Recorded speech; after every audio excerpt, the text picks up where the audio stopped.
হক কথা যখন কোরআনের মাহফিল থেকে প্রচার হয় তখন মুনাফিকদের শরীরের মধ্যে আগুন জ্বলে যায়, ঠিক কিনা বলেন? প্রিয় ভাইয়েরা, তাই আসুন, মুনাফিকদের চরিত্র বড় কঠিন, এই জন্য মুনাফিকদেরকে চিনতে হবে।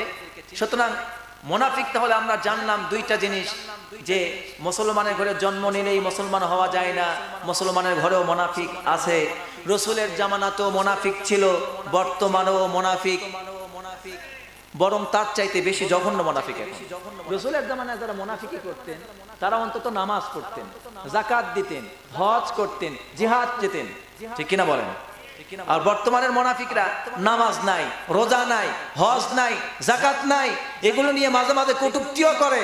ওদেরকে যদি বলেন তুমি মুনাফিকি করছো, তখন ওরা বলে আমরা মুসলমান, আমরা তো মুনাফিক নয়, বরং মুনাফিক হচ্ছে হুজুরেরা, ঠিক কিনা বলেন? ঠিক কিনা বলেন?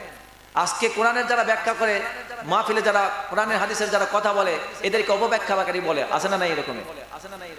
একজন মাদ্রাসার শিক্ষক 20 বছর 30 বছর মাদ্রাসায় প্রিন্সিপালের দায়িত্ব পালন করছেন, বুখারী পড়াচ্ছেন, তিরমিজি পড়াচ্ছেন, সিয়াসতের হাদিসগুলি সব পড়াচ্ছেন, মুয়াত্তা পড়াচ্ছেন, সব হাদিস কোরআন পড়ার পরেও তাফসীর পড়াচ্ছেন, ফিকহ পড়াচ্ছেন, অথচ ইনারাই কোরআন হাদিস বোঝে না।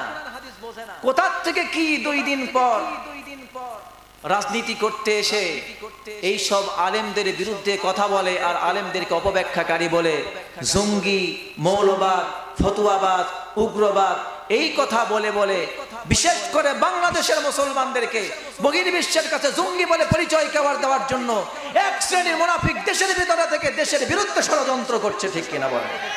কোরআন সুন্নাহর সমাজ ব্যবস্থাকে কায়েম করতে গিয়ে যারা জেল জরিমানা দিচ্ছে, মামলা হামলার শিকার হয়েছে বিশ্বের বিভিন্ন জায়গায়, বাংলাদেশ সহ ফাঁসির মঞ্চে গিয়েছে, আল্লাহর কসম করে বলছি, এটা যদি লোক দেখানো না হয়, আল্লাহর জন্যই যদি হয়ে থাকে, আল্লাহর কসম তারা শহীদ, এটা কোনো সন্দেহ নাই। কাল কিয়ামতের কঠিন ময়দানে তারা বিনা হিসাবে আল্লাহর জান্নাতে চলে যাবে। কারণ গোটা বিশ্বের মাঝে যখন মুসলমানরা নির্যাতিত, বিশেষ করে ফিলিস্তিনে নির্যাতিত, বাংলাদেশে মুসলমানরা নির্যাতিত, সারা বিশ্বে মুসলমানরা নির্যাতিত, তখন কোন মুসলমানের পক্ষে সুস্থ থাকা মানসিকভাবে ঠিক সম্ভব নয়। সুতরাং সেদিক থেকে আমিও ব্যথিত, আমিও মানসিক দিক থেকে অসুস্থ, কিন্তু দৈহিকভাবে আপনাদের সামনে আসতে পেরেছি, এই সুস্থতা আল্লাহ দান করেছেন। কিন্তু আল্লাহর কাছে দোয়া করুন, জাতি যদি এখনো ঐক্য হতে না পারে, মুনাফিকির স্বভাব যদি ছেড়ে দিতে না পারে, স্বার্থপরতা যদি ছাড়তে না পারে, তাহলে কশ্চিন কালেও মুসলমানরা মাথা তুলে দাঁড়াতে পারবে, মাথা তুলে দাঁড়াতে পারবে না। সেই জন্য মুসলমানদেরকে মুনাফিকি ছেড়ে দিতে হবে। যেটা বলেন তো কি ছেড়ে দিতে হবে? মুনাফিকি ছেড়ে দিতে হবে। আমি আজকে আপনাদের সামনে কোরআনে কারীমের 2 নম্বর সূরা, সূরাতুল বাকারা থেকে কয়েকটি আয়াতে কারিমা তেলাওয়াত করেছি। এই সূরাটির ভিতরে আল্লাহ তাআলা, আমি যতটুকু আলোচনা করেছি দ্বিতীয় রুকু থেকে, প্রথম রুকু এবং দ্বিতীয় রুকু এর সাথে মিলায়ে যদি বলি, আল্লাহ তাআলা সূরা বাকারার শুরু থেকে 5 আয়াত পর্যন্ত মুত্তাকিদের বৈশিষ্ট্য বর্ণনা করেছেন। কি বলেছেন? সেখানে মুত্তাকির গুণ কি হবে, মুমিন ব্যক্তি কিভাবে বিশ্বাস করবে, কোন কোন বিষয়ের প্রতি ঈমান আনবে, কোন কোন বিষয়গুলোকে বিশ্বাস করলে এবং মেনে নিলে সে মুত্তাকি হতে পারবে, সফল হতে পারবে, আল্লাহ সেই পরিচয় দিয়েছেন। অর্থাৎ মুত্তাকিদের বৈশিষ্ট্য বর্ণনা করেছেন 5টা আয়াতে। যারা বলেন কয়টা আয়াতে? এরপরে ওই একই রুকুতে 6 এবং 7 নম্বর এই 2টা আয়াতের মাধ্যমে আল্লাহ তাআলা দুনিয়ার সমস্ত কাফেরদের পরিচয় দিয়েছেন। কাফেরদের আচরণ কেমন হবে, কোরআনের সাথে তার আচরণ কেমন হবে, তার বিরোধিতা কেমন হবে, এবং তাকে দাওয়াত দিলে উপকার হবে কিনা, এই সম্পূর্ণ কাফেরদের চরিত্র আল্লাহ তাআলা কয়টা আয়াতের মাধ্যমে তুলে ধরেছেন? কথা বলতে হবে কয়টা? 2টা আয়াতের মাধ্যমে তুলে ধরেছেন। এরপরে আল্লাহ তাআলা মুনাফিকদের পরিচয় দিচ্ছেন। মুনাফিকদের পরিচয় দিতে গিয়ে আল্লাহ তাআলা 1টা 2টা 5টা আর 6টা না 13টা আয়াত বর্ণনা করেছেন। কয়টা আয়াত? 13টা আয়াতের কথা বলেছেন, 13টা আয়াতে বর্ণনা করেছেন। একটু খালি স্মরণ করাই দিচ্ছি আরেকবার। মুত্তাকিদের গুণ বৈশিষ্ট্য বর্ণনা করতে আল্লাহ তাআলা কয়টা আয়াত নিলেন, আর কাফেরদের চরিত্র বর্ণনা করতে কয়টা আয়াত, আর মুনাফিকদের চরিত্র বর্ণনা করতে আল্লাহ নিয়েছেন কয়টা? তাহলে এবার বলুন তো জটিল কে? কাফের না মুনাফিক?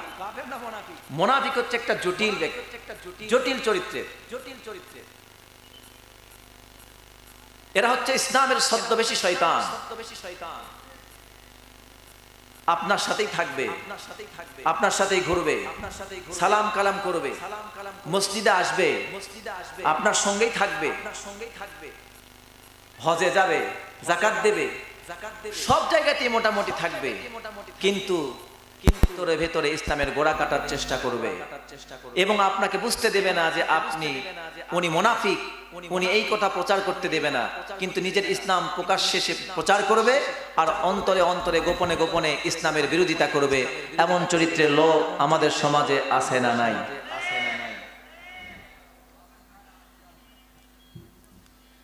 তো আজকে এই মুনাফিকদের চরিত্র বৈশিষ্ট্য, মুনাফিক কাকে বলে,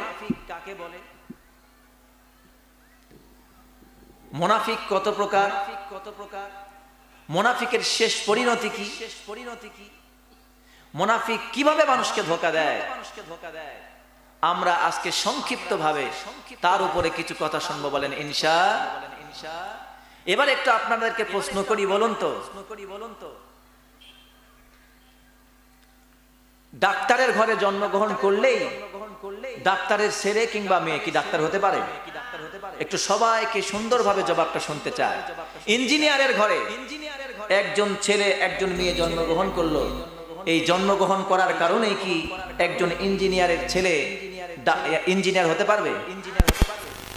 হতে পারবে।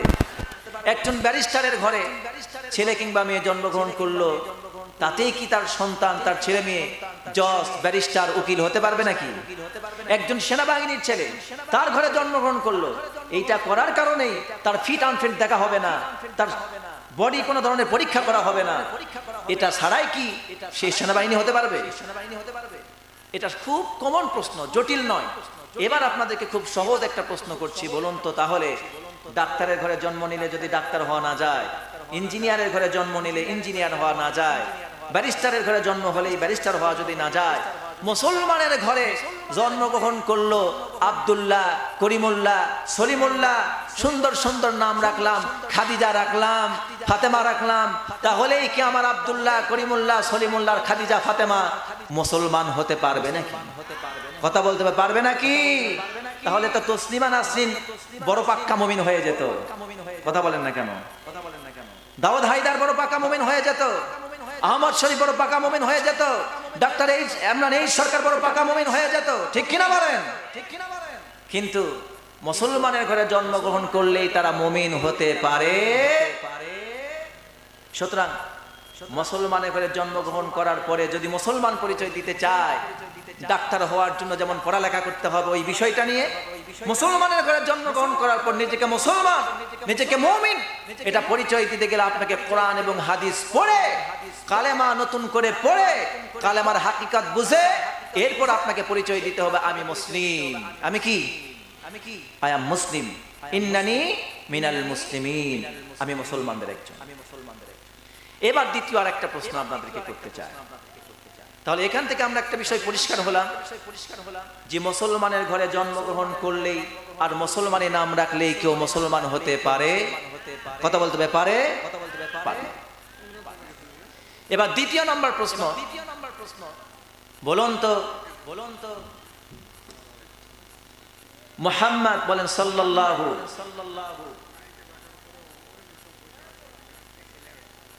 তিনি যখন মদিনায় হিজরত করলেন মক্কা থেকে, মুনাফিকদের সূচনা হয়েছিল মক্কায় নাকি মদিনায়? আপনাদের হয়তো অনেকের জানা নেই, অনেক আলেম ভাইরা আছেন তারা জানেন। মুনাফিকদের সূচনা হয়েছিল মদিনায়। কোথায় সূচনা হয়েছিল? মুনাফিকদের জন্ম মদিনায়। আর ইসলামী রাষ্ট্র প্রতিষ্ঠিত হয়েছিল কোথায়? মক্কায় নাকি মদিনায়? মদিনায়। মুসলমানদের সংখ্যা কোথায় ছিল বেশি? মক্কায় নাকি মদিনায়? মদিনায়। এবার আপনাদেরকে একটা প্রশ্ন করি, মদিনায় মসজিদ ছিল কিনা? কঠিন প্রশ্ন নাকি? জবাব দিতে হবে। মদিনায় মসজিদ ছিল কিনা? সেখানে মুসল্লি ছিল কিনা? বর্তমানেও মসজিদ আছে না নাই? মুসল্লি আছে না নাই? বরং রাসূলের জামানায় মসজিদ ছিল কাঁচা, আর বর্তমান সময়ে মসজিদ হয়েছে পাকা, ঠিক কিনা বলেন? এবার একটা প্রশ্ন, রাসূলের জামানায় মসজিদ ছিল, মুসল্লি ছিল, বর্তমানেও মসজিদ আছে, মুসল্লি আছে। সেই সময়ও রাসূলের মসজিদের মধ্যে মুসলমান সেজে, সাহাবী সেজে কিছু মুনাফিক ছিল, ছিল কিনা? বর্তমানে মসজিদ আছে, মুসল্লি আছে, মসজিদ ওখানে অনেক উন্নত, মুসল্লিও অনেক বেশি, কিন্তু বলুন তো মসজিদের ইসলামের দুশ্মন ছদ্মবেশী মুনাফিক আছে না নাই? সেই সময়ে এক পাশে আব্দুল্লাহ বিন উবাই তার সাথী সঙ্গীরা ছিল, আর এক পাশে ছিল আল্লাহর রাসূল, আবু বকর, ওমর, ওসমান, আলী, খালিদ বিন ওয়ালিদ রাদিয়াল্লাহু আলাইহিম আজমাইন। মুনাফিকরা যখন ফোঁস করে উঠেছে, ওমর, আবু বকর, ওসমান, আলী, খালিদ বিন ওয়ালিদ, তাদের হুঙ্কারে মুনাফিক আস্তে করে বসে গিয়ে চুপসে গিয়েছিল, ঠিক কিনা? সেই সময়ের মুনাফিকরা থাকতো মুমিনদের ভয়ে, আর বর্তমানের মুমিনরা থাকে মুনাফিকদের ভয়ে। এই জন্য বর্তমানেও যারা মুনাফিক আছে, আপনি যদি তাদের পক্ষে থাকেন, তাদেরকে যদি আপনি বন্ধুত্ব বানান, তাদের সাথে বন্ধুত্ব করেন, তাহলে বুঝতে হবে যে আপনার ঈমানও নাই, আপনিও মুনাফিকের খাতারে চলে গিয়েছেন। তাহলে বর্তমানেও কিছু আবু বকর, ওমর, ওসমান তৈরি হওয়ার দরকার আছে না নাই? আওয়াজ দিয়ে বলতে হবে, আছে না নাই? আর সেই চেষ্টাগুলোই করা হয় বাংলাদেশের মসজিদে, করা হয় মাদ্রাসায়, করা হয় মাহফিলে, করা হয় দ্বীনি আলোচনাগুলোর মাধ্যমে, যাতে ওমর সৃষ্টি হয়, আবু বকর সৃষ্টি হয়, আলীর সৃষ্টি হয়, যাতে করে ওসমানের সৃষ্টি হয়, জোরে কোন ঠিক কিনা? আর এই সবগুলি যখন দেখে, হক কথা যখন কোরআনের মাহফিল থেকে প্রচার হয়, তখন মুনাফিকদের শরীরের মধ্যে আগুন জ্বলে যায়, ঠিক কিনা বলেন? প্রিয় ভাইয়েরা, তাই আসুন, মুনাফিকদের চরিত্র বড় কঠিন, এই জন্য মুনাফিকদেরকে চিনতে হবে। সুতরাং মুনাফিক তাহলে আমরা জানলাম দুইটা জিনিস, যে মুসলমানের ঘরে জন্ম নিলেই মুসলমান হওয়া যায় না, মুসলমানের ঘরেও মুনাফিক আছে। রাসূলের জামানাতেও মুনাফিক ছিল, বর্তমানেও মুনাফিক, বরং তার চাইতে বেশি জঘন্য মুনাফিক এখন। রাসূলের জামানায় যারা মুনাফিকি করতেন, তারা অন্তত নামাজ পড়তেন, যাকাত দিতেন, হজ করতেন, জিহাদ যেতেন, ঠিক কিনা বলেন? আর বর্তমানের মুনাফিকরা নামাজ নাই, রোজা নাই, হজ নাই, যাকাত নাই, এগুলো নিয়ে মাঝে মাঝে কটূক্তিও করে। ওদেরকে যদি বলেন তুমি মুনাফিকি করছো, তখন ওরা বলে আমরা মুসলমান, আমরা তো মুনাফিক নয়, বরং মুনাফিক হচ্ছে হুজুরেরা, ঠিক কিনা বলেন? আজকে কোরআনের যারা ব্যাখ্যা করে, মাহফিলে যারা কোরআনের হাদিসের যারা কথা বলে, এদেরকে অপব্যাখ্যাকারী বলে, আছে না নাই? এরকম একজন মাদ্রাসার শিক্ষক 20 বছর 30 বছর মাদ্রাসায় প্রিন্সিপালের দায়িত্ব পালন করছেন, বুখারী পড়াচ্ছেন, তিরমিজি পড়াচ্ছেন, সিয়াসেতের হাদিসগুলি সব পড়াচ্ছেন, মুয়াত্তা পড়াচ্ছেন, সব হাদিস কোরআন পড়ার পরেও তাফসীর পড়াচ্ছেন, ফিকহ পড়াচ্ছেন, অথচ ইনারাই কোরআন হাদিস বোঝে না। কোথা থেকে কি 2 দিন পর রাজনীতি করতে এসে এই সব আলেমদের বিরুদ্ধে কথা বলে, আর আলেমদেরকে অপব্যাখ্যাকারী বলে, জঙ্গি, মৌলবাদ, ফতুয়াবাদ, উগ্রবাদ, এই কথা বলে বলে বিশেষ করে বাংলাদেশের মুসলমানদেরকে বহির্বিশ্বের কাছে জঙ্গি বলে পরিচয় দেওয়ার জন্য এক শ্রেণীর মুনাফিক দেশের ভিতরে থেকে দেশের বিরুদ্ধে ষড়যন্ত্র করছে, ঠিক কিনা বলে? প্রত্যেকটা দেশে যুদ্ধ কেন? আপনি খোঁজ নিয়ে দেখেন, নবাব সিরাজউদ্দৌলা পরাজিত হয়েছে মুনাফিকদের কারণে। স্পেন মুসলমানরা শাসন ক্ষমতা হারিয়েছে মুনাফিকদের জন্য, ইরাকে মুসলমানরা ক্ষমতা হারিয়েছে মুনাফিকদের জন্য, সিরিয়ায় মুসলমানরা ক্ষমতা হারিয়েছে মুনাফিকদের জন্য। আজকে ফিলিস্তিনের মাঠে যুদ্ধ হচ্ছে, এই যুদ্ধের মাঝে ফিলিস্তিনিরা বিজয় হয়ে যাওয়ার কথা, কিন্তু সেইখানেও আজ পর্যন্ত যুদ্ধের সমাপ্তি ঘটতেছে না, শুধুমাত্র মুসলমানদের মধ্যেই কিছু মুনাফিক থাকার কারণে, জোরে কোন ঠিক কিনা? এই মুনাফিকরা সারা বিশ্বে যেমন আছে, বাংলাদেশেও আছে, আছে না নাই? এই বাংলাদেশকে বহির্বিশ্বে জঙ্গি বলে পরিচয় করে দেওয়া, শকুনদের কাছে আমাদেরকে জঙ্গি বলে সন্ত্রাস বলে পরিচয় করে দেওয়াটা এই দেশ এই জাতির জন্য আগামী অদূর ভবিষ্যতের জন্য খুব একটা ভালো সিম্পটম নয়। আগামী অদূর ভবিষ্যতে আপনার উপর কাক পক্ষী শকুনদের যে কোনো মুহূর্তে সবল পড়তে পারে। এটা আজকে আমি মামুনুর রশিদ বলছি আপনাকে।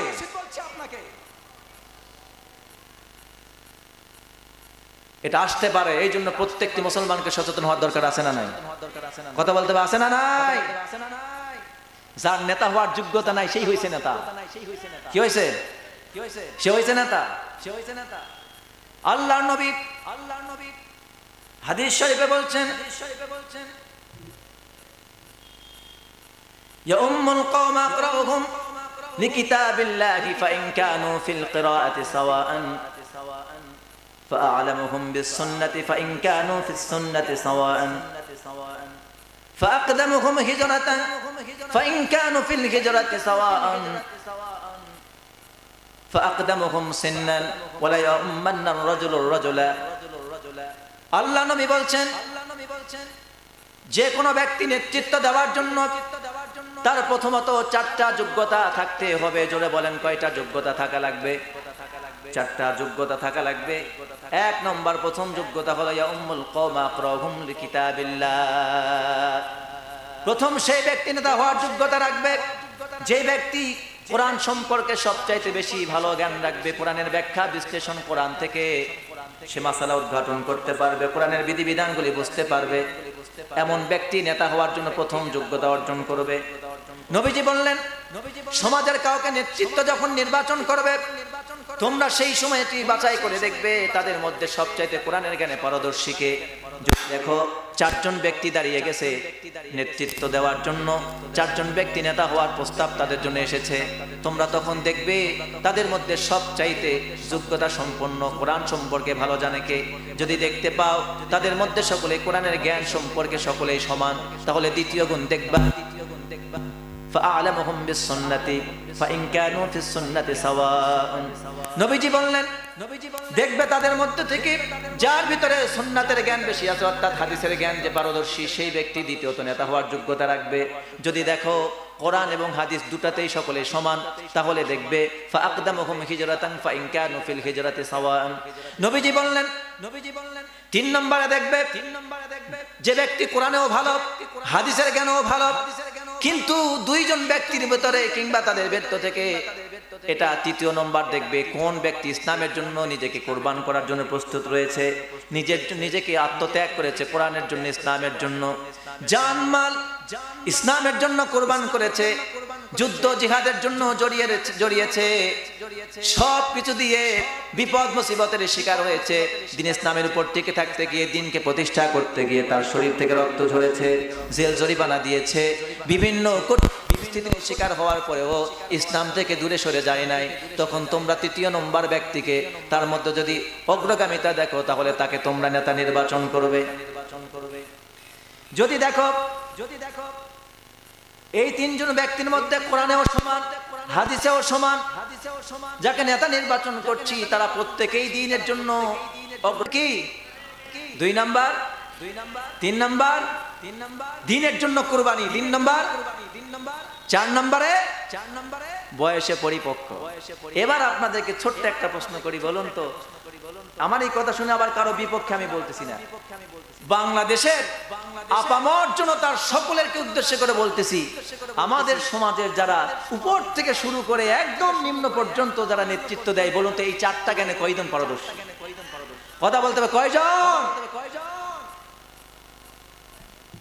আর তাদের পক্ষে অমক নেতা তমক নেতা, অমক ভাই তমক ভাই, অমক ভাইয়ের চরিত্র ফুলের মতো পবিত্র, নামাজ নাই এক ওয়াক্ত, গাঁজা খায় 5 ওয়াক্ত। ঠিক কি বলেন? এখন তো গাঁজা নাই, এখন তাদের কাছে তারা ফেন্সিডিল, ঠিক কিনা বলেন?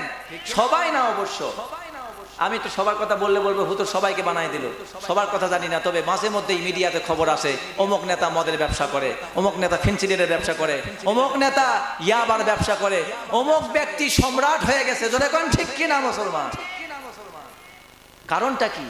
কারণ এইসব নেতাদের মধ্যে কোরআনের জ্ঞান নাই, চরিত্রে কোরআন নাই, হাদিস নাই, এবং দ্বীনের জন্য কুরবানি নাই, দাড়ি নাই, মোছ নাই, কিছু নাই, মোছ আছে দাড়ি নাই, ঠিক কিনা বলেন? এদেরকে নেতা নির্বাচন করার সময় দেখে কার টাকা বেশি, টাকা কার বেশি, প্রভাব প্রতিপত্তি কার বেশি, একবারের জন্য দেখে না নেতার চরিত্র আছে না নাই, নেতার চরিত্র ঠিক আছে না নাই, নেতার কোরআন সুন্নাহর জ্ঞান আছে না নাই। আজকে এই জাতি পথভ্রষ্ট, আজকে এই জাতি মুনাফিকিতে সয়লাব হয়ে গেছে। এই জাতি আজকে উচ্চ শিক্ষায় শিক্ষিত হওয়ার পর কোরআন সুন্নাহর বিরুদ্ধে কথা বলে, কারণ তাদের মধ্যে কোরআন সুন্নাহর জ্ঞান নাই, প্রতিষ্ঠানগুলোতে কোরআন সুন্নাহর চর্চা নাই, ঠিক কিনা? অথচ রব্বুল আলামিন বলছেন وجعلناهم أئمة يهدون بأمرنا وأوحينا إليهم فعل الخيرات وإقام الصلاة وإيتاء الزكاة وكانوا لنا عابدين الله رب العالمين বলেন,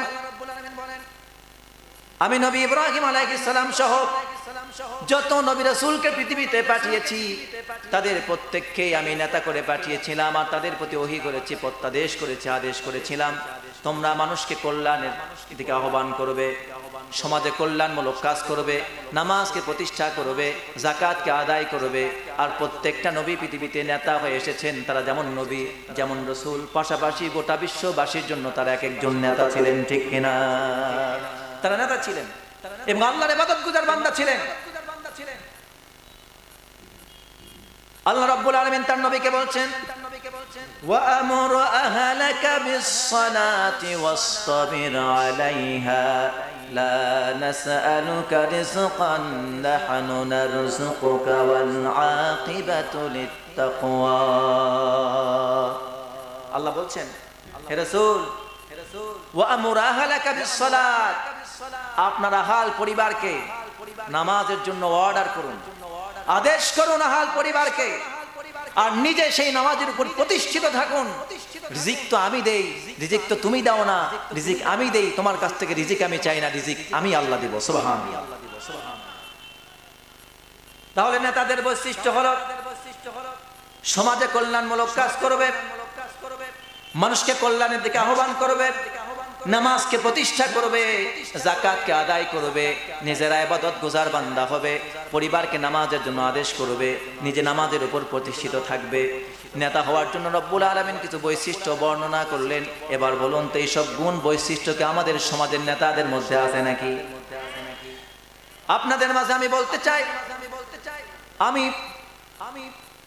নেতাদের পরিবর্তন আমি চাই না, কিন্তু আপনাদের মাঝে এতটুকু আমি বলতে চাই যে সব নেতারা বর্তমান সমাজের নেতৃত্ব দিচ্ছে, যারা কোরআন সুন্নাহর জ্ঞান এখনো পর্যন্ত অর্জন করে নাই, আমরা বক্তব্য দিলে পরে তারা মনে করে আমরা তাদের পদত্যাগ চাই, আমরা তাদেরকে পরিবর্তন করতে চাই, ওনারা এটা মনে করে।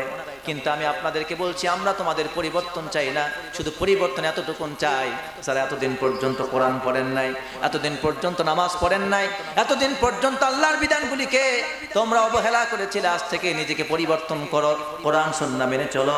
আল্লাহ রাব্বুল আলামিন যেইভাবে সমাজ রাষ্ট্র পরিচালনা করতে বলেছেন ঠিক সেইভাবে সমাজ রাষ্ট্র পরিচালনা করতে থাকো। বাংলাদেশের সকল আলেমরা তোমাদের পক্ষেই কথা বলবে, জোরে কোন ঠিক কিনা? আমরা তোমাদের পদত্যাগ চাই না, কিয়ামত পর্যন্ত থাকো, সমস্যা নাই, কিন্তু চরিত্রের পরিবর্তন, নৈতিকতার পরিবর্তন, আদর্শের পরিবর্তন, এই সমাজের পরিবর্তনের জন্য কোরআন সুন্নাহকে মেনে নাও, জোরে কোন ঠিক কিনা? তোমরা চালাও, ওই সমতা আমাদের দরকার নেই, শুধু পরামর্শ নাও আলেমদের কাছ থেকে, ঠিক কিনা? আমার প্রিয় ভাইয়েরা শোনেন, তাহলে এই সমাজে নেতৃত্ব দিতে গেলে যারা নেতা হবে তাদের শুধুমাত্র ওই টাকা পয়সা, ক্ষমতা, প্রভাব প্রতিপত্তি এগুলি দেখলেই হবে নাকি তার চরিত্র দেখা লাগবে? নেতা কোন পথ থেকে সম্পদ উপার্জন করে আর কোন পথে ব্যয় করে এটাও দেখার দরকার আছে না নাই? রাসূল করিম সাল্লাল্লাহু আলাইহি ওয়াসাল্লাম বলছেন, শেষ জামানায় এমন একটি যুগ আসবে যখন মানুষ কোথা থেকে সম্পদ অর্জন করলো আর কোথায় ব্যয় করলো এটা সে পরোয়া করবে না। সম্পদ হারাম পথে ইনকাম করলো নাকি হালাল পথে করলো, আবার ব্যয় করার সময় হারাম পথে করলো নাকি হালাল পথে ব্যয় করলো এটা সে পরোয়া করবে না। সে শুধুমাত্র বাহবা চাইবে, নিজের মনতুষ্টির জন্য সে যা ইচ্ছা তাই করবে, কোরআন সুন্নাহকে পরোয়া করবে না। মনে হয় সেই জামানা এখনো বাকি আছে না আসছে? সেই জামানা বাকি আছে না এখন চলছে? সুতরাং আপনাকে সচেতন হতে হবে।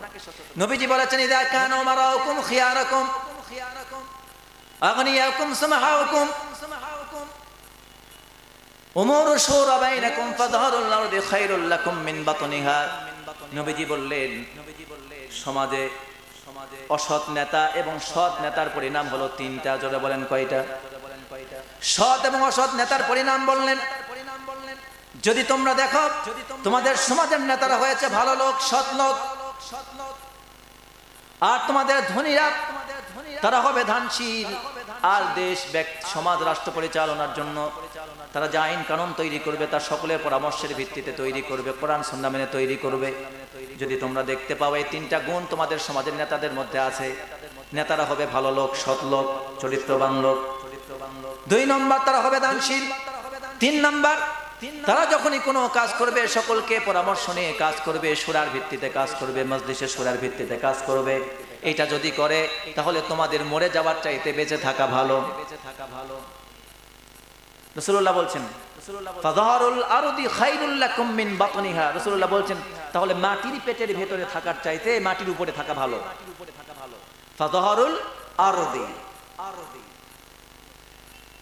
মাটির পেটের ভিতর মানে কবর কোথায় হয়? কবর কোথায় হয়? মাটির পেটের মধ্যে। নবীজি বললেন যদি এই 3টা গুণ না পাও, অবশিষ্ট আরো 3টা গুণ বর্ণনা করলেন। নবীজি বললেন ইযা কানা মারাউকুম শিরারাকুম ওয়া আগনিয়াকুম বুখলাকুম ওয়া উমুরুকুম ইলা নিসাইকুম ফাবাতুনুল আরদি খায়রুল লাকুম মিন যাহরিহা। রাওয়াহু তিরমিজি। নবীজি বললেন যদি তোমরা দেখো তোমাদের নেতারা হয়েছে নিকৃষ্ট লোক, দুশ্চরিত্র লোক, নিষ্ঠুর, নরাধম, পাষাণ হৃদয়, কাউকে পরোয়া করে না, এমন নিষ্ঠুর, নরাধম, এমন খারাপ দুশ্চরিত্র লোকগুলি যদি তোমাদের নেতা হয়ে যায়, আর তারা যখন কাজ করে কারো পরামর্শ নিয়ে কাজ করে না, এরপরে ওরা হলো কৃপণ লোক। এবং 3 নম্বর ওই সব নেতা আর কর্মীদেরকে উৎসাহিত করে বারবার ক্ষমতা, নেতৃত্বটা বারবার নারীর হাতে উঠায়া দেয়। ওয়া উমারাউকুম ইলা নিসাইকুম, তাদের পক্ষে স্লোগান দেয়, সাফায় গায়, প্রশংসা করে।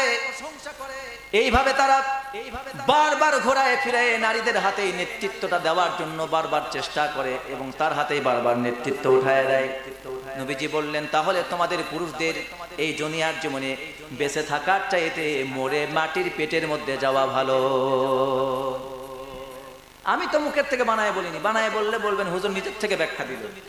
হাদিস বলতেছি, অনুবাদ করে দিচ্ছি, শুধু আপনারা নিয়ে যান। কথা বুঝতে কষ্ট হয় আপনাদের? এগুলার কি আর আলাদা করে ব্যাখ্যার প্রয়োজন আছে?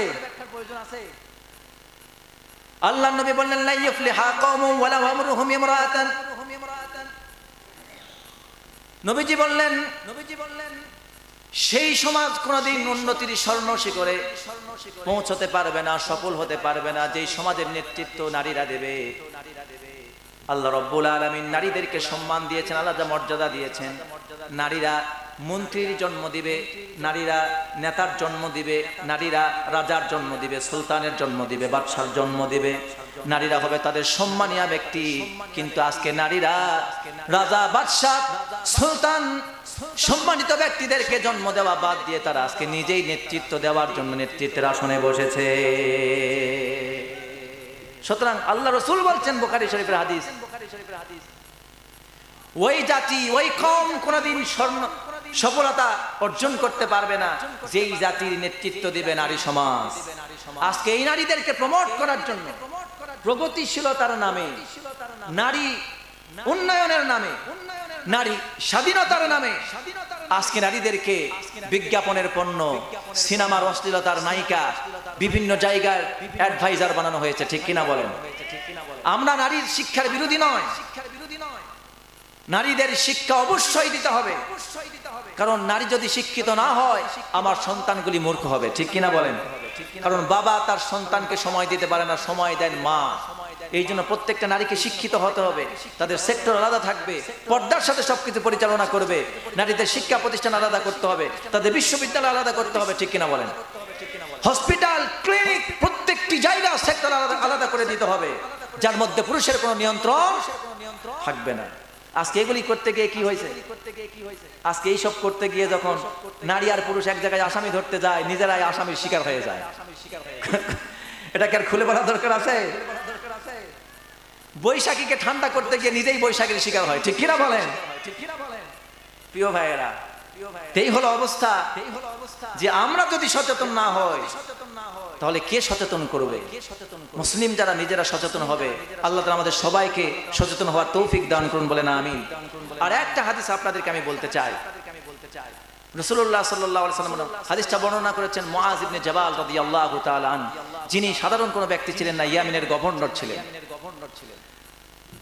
হযরত মুআয বিন জাবাল রাদিয়াল্লাহু আনহু তিনি বর্ণনা করছেন, আলা ইন্না রিহাল ইসলামি দাইরাতুন ফাদুরু মাআল কিতাবি হাইসু দারাত।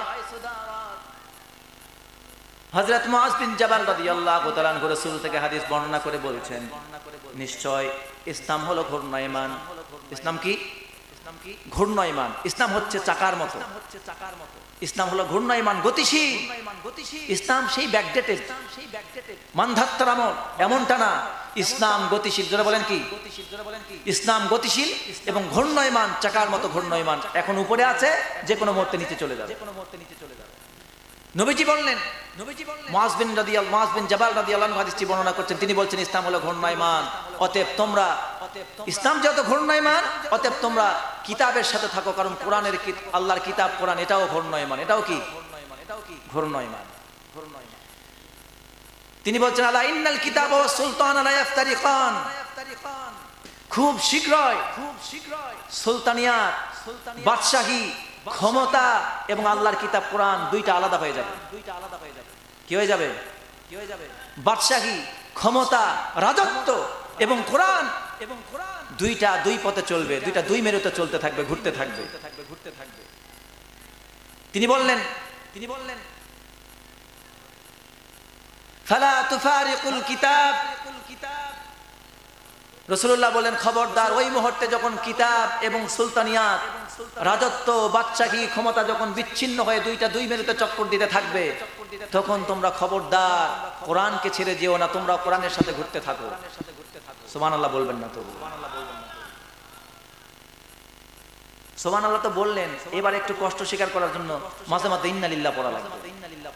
এবার রাসূল সাল্লাল্লাহু আলাইহি ওয়াসাল্লাম কি বলছেন? এবার তো বললেন সুবহানাল্লাহ, আলহামদুলিল্লাহ। যারা থাকতে পারবো আল্লাহ তাআলা তাদেরকে দীর্ঘস্থায়ী করুন, বলেন আমিন। এবার রাসূলুল্লাহ বলছেন কঠিন কথাটা, আলা ইন্নাহু সায়াকুনু মারাউ ইয়াকদুনা লাকুম। নবীজি বলছেন, খুব শীঘ্রই তোমাদের মাঝে এমন নেতা বা নেতৃত্ব আসবে, ফাইন আতা'তুমুহুম, যদি তোমরা ওই সব নেতার নেত্রীদের অনুসরণ করো, ইউদিল্লুকুম, তারা তোমাদেরকে পথভ্রষ্ট করবে। কি করবে? পথভ্রষ্ট করবে মানে জান্নাতে নিয়ে যাবে না জাহান্নামে? কথা বলতে হবে, জান্নাতে না জাহান্নামে? শয়তান পথভ্রষ্ট নাকি? না সত্য পথে আছে শয়তান?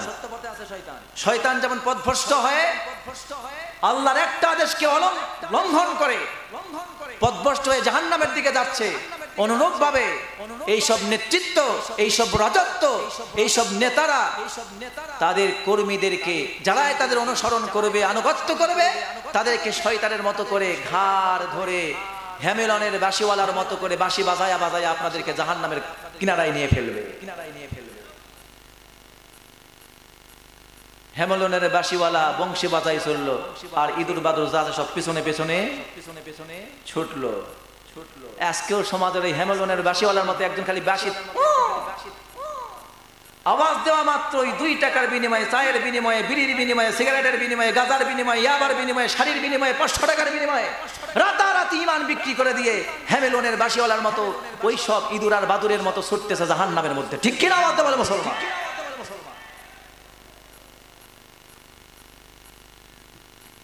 আমার কথার আওয়াজ 1 বছর লাগবে এই কথা বক্তাদের মুখ থেকে শুনতে।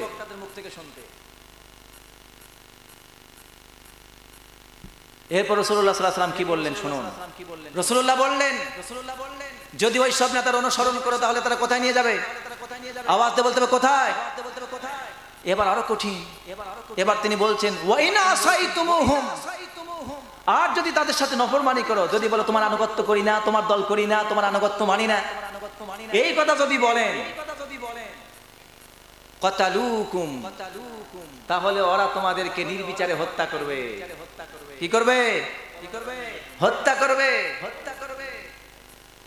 তাকবীর দিবেন, কোরআন ছাড়া অন্য কিছু মানি না। কথা বল, মানি না। তোমার নেতা আমার নেতা, বলেন তোমার নেতা আমার নেতা। নারায়ে তাকবীর। কোরআন ছাড়া অন্য কিছু, কোরআন সুন্নাহর আলো সারা বিশ্বে জালো, সংসদে জালো। এই কথা যখন বলবেন তখন ওরা বলবে ওহো, এরা তো আমাদের দল না, এরা তো আমাদের আনুগত্য করবে না, আগামীতে তো এরাই আমাদের শত্রু। অতএব তখন এরা চিন্তা করবে এরা তো আমাদের আনুগত্য করবে না, আমাদের দলে থাকবে না, এরা কোরআন সুন্নাহর আইন চায়, কোরআনের সাথে এরা ঘূর্ণয়মান হতে চায়, শয়তানদের সাথে হতে চায় না। তখন ওরা তোমাদেরকে বিভিন্ন ধরনের মামলা, হামলা, মিথ্যা তহমত, বিভিন্ন জালে আপনাকে ফাঁসায়া, আপনাকে বিভিন্ন কায়দায় জুলুম অত্যাচার করে আপনাকে দুনিয়া থেকে জিল্লতির সাথে বিদায় করার ষড়যন্ত্রে তারা মেতে ওঠে। জোরে কোন ঠিক কিনা? এই কথা আমার না, এই কথা বলেছেন কে? মুহাম্মাদুর রাসূলুল্লাহ, তিনি বলছেন এই কথা। এবার তিনি বলতেছেন যদি তোমরা তাদের সাথে নফরমানি করো, তাদের আনুগত্য না করো, তাহলে ওরা তোমাদেরকে হত্যা করবে। এরপর কি করবে? এবার সাহাবী জিজ্ঞেস করলেন, হযরত মুআজ বিন জাবাল জিজ্ঞেস করছেন কাইফা নাসনাউ ইয়া রাসূলুল্লাহ সাল্লাল্লাহু আলাইহি ওয়াসাল্লাম, হে রাসূল তাহলে আপনি আমাদেরকে বলুন ওই মুহূর্তটা যখন আমাদের কাছে আসবে, ওই রকম সমাজ যখন আমরা পাবো, আর ওই রকম সমাজপতি আমরা যখন পাবো, তখন আমরা করবোটা কি? আমাদের কাজ কি হবে? তখন কি ঈমান বিক্রি করে দিব নাকি?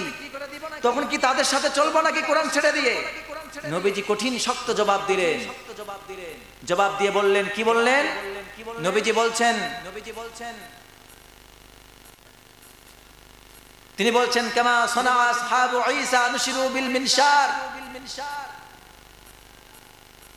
নবীজি বললেন তখন তোমরা ঈসা আলাইহিস সালামের সাথীদের মতো অনুসরণ করো।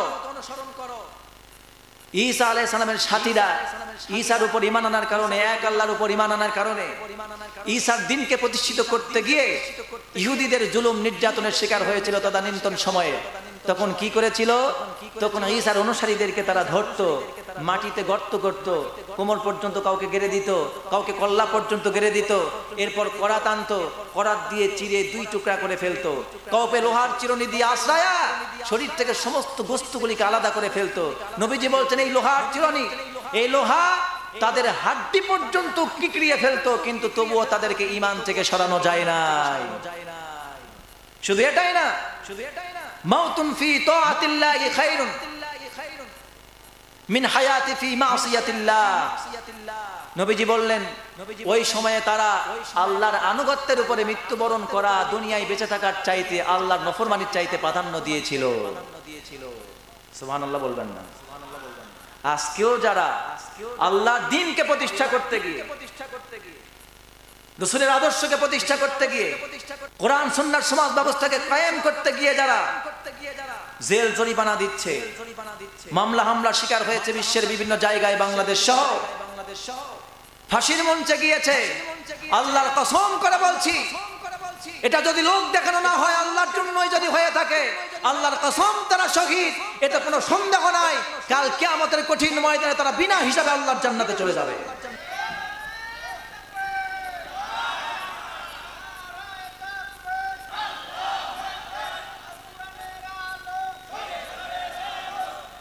প্রিয় ভাইয়েরা আমার, কষ্ট হচ্ছে কথা বুঝতে। সব কোরআনের কথা। আর বর্তমানের কিছু শায়েক আছে, ওরা এসে বলে না না এই সমাজে ইসলামে রাজনীতি করা যাবে না, তোর বাপে করবে রাজনীতি। এদের কোনোদিন আমার সাক্ষাতে পড়ে না, আমি তাদের সমালোচনা করছি না, আল্লাহ তাদেরকে হেদায়েত দান করুন বলেন আমিন। একটা সুন্দর সলিউশন আপনাদেরকে দিচ্ছি। বলুন তো, আমাদের এই দেশটা গণতান্ত্রিক দেশ, ঠিক কিনা? এই দেশে নির্বাচন করার সুবিধা সুযোগ আছে না নাই? এই দেশের 18 কোটি মানুষ, এই মানুষগুলিকে যদি আমরা বুঝাই, কোরআন সুন্নাহর কথা বুঝায়, যদি তাদের সকলের সম্মতিক্রমে সমর্থন নিয়ে যদি আমরা ক্ষমতায় যেতে পারি, ক্ষমতায় গিয়ে যদি মানুষকে আবারও কোরআন সুন্নাহ বোঝানোর পরে এই দেশে যদি খেলাফত প্রতিষ্ঠা করতে পারি, তাহলে দোষ কোথায়? কথা বলেন, দোষ কোথায়? আর এই দেশে কিছু হুজুর আছে, তারা বক্তব্য দেয়, বড় বিশাল বড় বড় জ্ঞানী ব্যক্তি, নাম নিচ্ছি না আমি তাদের। আল্লাহ যদি আমার হায়াত বেঁচে রাখে কোনোদিন, আর তাদের সাথে কোনোদিন যদি টক শোতে কিংবা বসার সুযোগ হয়, সেদিন তাদের সঙ্গে আমি জবাব দেবো ইনশাআল্লাহ। আমি অন্য বক্তাদের মতো ইউটিউবে বসে ফুটুর ফুটুর করি না। আমি তাদের উদ্দেশ্যে বলছি, যারা এই দেশে খেলাফতের কথা বলে, ইসলামের রাজনীতিকে যারা নিষিদ্ধ ঘোষণা করতে চায়, একজন এই ধরনের এক শ্রেণীর আলেম আছে না, তারা বলে ইসলামের রাজনীতি হারাম, নিষিদ্ধ, গণতান্ত্রিক পদ্ধতিতে রাজনীতি করা যাবে না, খেলাফত প্রতিষ্ঠা করবে। তো খেলাফত প্রতিষ্ঠা করবে কেমনে? খেলাফতের রূপরেখা কোথায়? গঠনতন্ত্র কোথায়? তোমার সংবিধান কোথায়? তোমার গঠন কাঠামো কোথায়? তোমার কিচ্ছু নাই, তোমার ঠাঁই নাই, ঠিকানা নাই, আর তুমি বলো খেলাফত কায়েম করব। আমরাও খেলাফত চাই, খেলাফত প্রতিষ্ঠার জন্য আগে তোমাকে পরিবেশ তৈরি করতে হবে, ঠিক কিনা বলো মুসলমান? আল্লাহর নবী মক্কা থেকে হিজরত করে যখন মদিনায় চলে গিয়েছিলেন, সেখানে গিয়ে তিনি আগেই খেলাফত প্রতিষ্ঠা করতে পারেন নাই। সেখানে প্রধান গোত্র ছিল 5টা। জোরে বলেন কয়টা? প্রত্যেকটা গোত্রই ছিল অমুসলিম। আওস, খাজরাজ, এরা ছিল পৌত্তলিক গোত্র। আওস এবং খাজরাজ এরা ছিল কি গোত্র? যারা মূর্তির পূজা করে। কি গোত্র? পৌত্তলিক বলা হয়। যারা মূর্তির পূজা করে তাদেরকে বলে পৌত্তলিক। তাদেরকে কি বলে? মূর্তির পূজা করে, দেবতার পূজা করে, তাদেরকে বলে পৌত্তলিক। এরা হলো পূজা করত। দুইটা প্রধান গোত্র ছিল, আওস এবং খাজরাজ। ইহুদিদের গোত্র ছিল 3টা। কয়টা গোত্র ছিল? 3টা গোত্র ছিল, বনু কাইনুকা, বনু নজির আর বনু কুরাইজা। কয়টা হলো? 3টা। মোট কয়টা হলো? 5টা। ইহুদিদের গোত্র ছিল 3টা, আর পৌত্তলিকদের গোত্র ছিল 2টা। এই 2টা মিলে আর এই 3টা মিলে যোগ করলে কয়টা হয়? 5টা। এরা একজনে কি মুসলিম ছিলেন? কথা বলে, এরা প্রত্যেকে কেউ কেউ মুসলমান ছিলেন? খেলাফত যারা চান, আজকে চিন্তাকে পরিষ্কার করুন, চিন্তা পরিষ্কার করুন। যে কথা বলতেছি তার যদি সদুত্তর থাকে এখানে প্রশ্ন করুন। বাংলাদেশের ইসলাম প্রতিষ্ঠা করার, বাংলাদেশে খেলাফত প্রতিষ্ঠা করার ব্যবস্থা আছে কিনা তা আমার কাছ থেকে জেনে নিন। যদি কোথাও আবার সুযোগ হয় আপনাদেরকে বলবো ইনশাআল্লাহ। প্রিয় ভাইয়েরা, সুযোগ হারাবেন না। 3টা গোত্র, বাকি হলো 5টা গোত্র, আর বাকি আরো 6টা গোত্র ছিল। তারা বিভিন্ন গোত্র আনাচে কানাচে বসবাস করত। আল্লাহ নবী সেখানে গেলেন, মুসলমানদের সংখ্যা খুবই কম। সেখানে গিয়ে আল্লাহ রাসূল কি করলেন? মদিনার ইহুদি গোত্রের সাথে, আওস এবং খাজরাজ গোত্রের সাথে চুক্তি করলেন, জোট গঠন করলেন। আমি কি ভুল বলতেছি? ঐক্য গঠন করলেন, জোট গঠন করলেন। তারা কেউ মুসলমান ছিলেন না, কেবল তো মদিনায় গুটি কয়েক মুসলমান হলো। বদরের মাঠে গেল মাত্র 313 জন, ঠিক কিনা? হাজার হাজার মুসলমান ছিল? হাজার হাজার মুসলমান ছিল না, মাত্র কিছু মুসলমান। তাদেরকে সহকারে এই সকল মুসলমানদেরকে নিয়ে ইহুদি এবং মুশরিকদের সাথে জোট গঠন করে আল্লাহর নবী কোরআনের শাসন ব্যবস্থার কথা তাদের সামনে উপস্থাপন করলেন। বললেন, মুসলমানরা কোরআন অনুযায়ী বিচার ফয়সালা মেনে চলবে। তোমাদের আপত্তি আছে? আপনাদের আছে নাকি? তাহলে নাই। এবার ইহুদি এবং পৌত্তলিকদেরকে বলা হলো, তোমরা তোমাদের সমাজ ব্যবস্থা অনুযায়ী বিচার ফয়সালা করবে। ইহুদিরা ইহুদিদের অনুযায়ী বিচার ফয়সালা করবে। হিন্দুরা হিন্দুদের মতো, বৌদ্ধরা বৌদ্ধদের মতো, খ্রিস্টানরা খ্রিস্টানের মতো, ইহুদিরা ইহুদিদের মতো, পৌত্তলিকরা পৌত্তলিকের মতো, কিন্তু মুসলমানেরা কোরআন সুন্নাহ মেনে চলবে। ধর্মনিরপেক্ষ কাকে বলে শোনেন। আল্লাহ রাসূলের চাইতে ধর্মনিরপেক্ষ, যেই ধর্মনিরপেক্ষ আল্লাহ রাসূল প্রতিষ্ঠা করেছেন, ওই ধর্মনিরপেক্ষ বর্তমান পৃথিবীর বুকে কোথাও নাই। প্রত্যেককে গোত্রভিত্তিক নেতা বানিয়ে দেওয়া হলো, গোত্রভিত্তিক আইন চলতে থাকলো। মুসলমানরা কোরআন সুন্নাহর আইন মেনে চলবে। এইভাবে সকলকে ঐক্যবদ্ধ করে নিয়ে আল্লাহর রাসূল মদিনার রাষ্ট্র গঠন করলেন। মাঝে মধ্যে ইহুদিদের কোনো বিচারে যদি দ্বন্দ্ব বাঁধত, ইহুদিরা সমাধান করতে না পারলে আল্লাহ রাসূলের কাছে আসতো। তখন রাসূল সাল্লাল্লাহু আলাইহি ওয়াসাল্লাম তাদের ধর্মগ্রন্থ দিয়ে বিচার করে দিতেন। মাঝে মাঝে ওরা বলতেন কোরআন দিয়ে বিচার করে দিতেন।